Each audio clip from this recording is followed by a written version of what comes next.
যদি আপনি আগেই জানতেন আপনার মৃত্যু কখন, কিভাবে এবং কার হাতে হবে, আপনি কি সেটা আটকাতেন? অবশ্যই আটকাতেন। কিন্তু শ্রীকৃষ্ণ আটকাননি।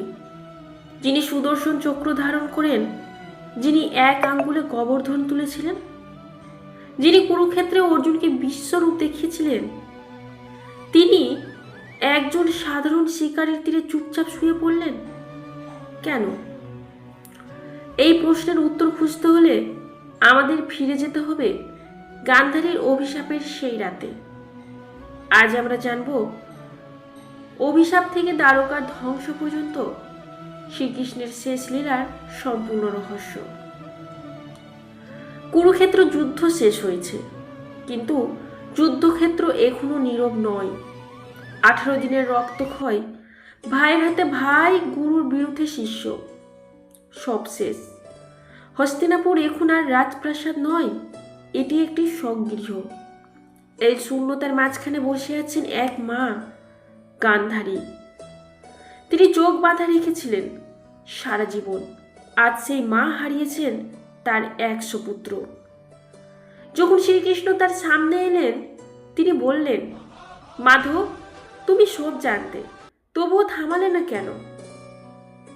যেমন আমার বংশ ধ্বংস হয়েছে, তেমনি তোমার বংশও ধ্বংস হবে, তোমারই চোখের সামনে। এই অভিশাপ শুধু রাগ ছিল না, এটা ছিল এক মায়ের তপস্যার শক্তি। দ্বারকা সমুদ্রের বুকে গড়া স্বর্ণনগরী, কিন্তু ধীরে ধীরে হাসি বদলে গেল তর্কে, বন্ধুত্ব বদলে গেল শত্রুতায়। শ্রীকৃষ্ণ সব দেখছিলেন, তবুও কিছু করলেন না। কেন? কারণ অবতারের কাজ শেষ হয়ে গিয়েছিল। একদিন কোনো ঘোষণা ছাড়াই শ্রীকৃষ্ণ চলে গেলেন প্রভাস ক্ষেত্রের বনে। একটি বট গাছের নিচে বসে হাতে বাঁশি, কিন্তু সেই বাঁশি আর বাজেনি, কারণ সব সুর শেষ হয়ে গিয়েছিল। একজন শিকারীর জড়া, সে দূর থেকে দেখলো কিছু একটা হরিণের মতো। সে তীর ছুড়ল, আর সেই তীর গিয়ে লাগলো শ্রীকৃষ্ণের পায়ে। জোড়া ছুটে এসে দেখলো সে কাকে আঘাত করেছে।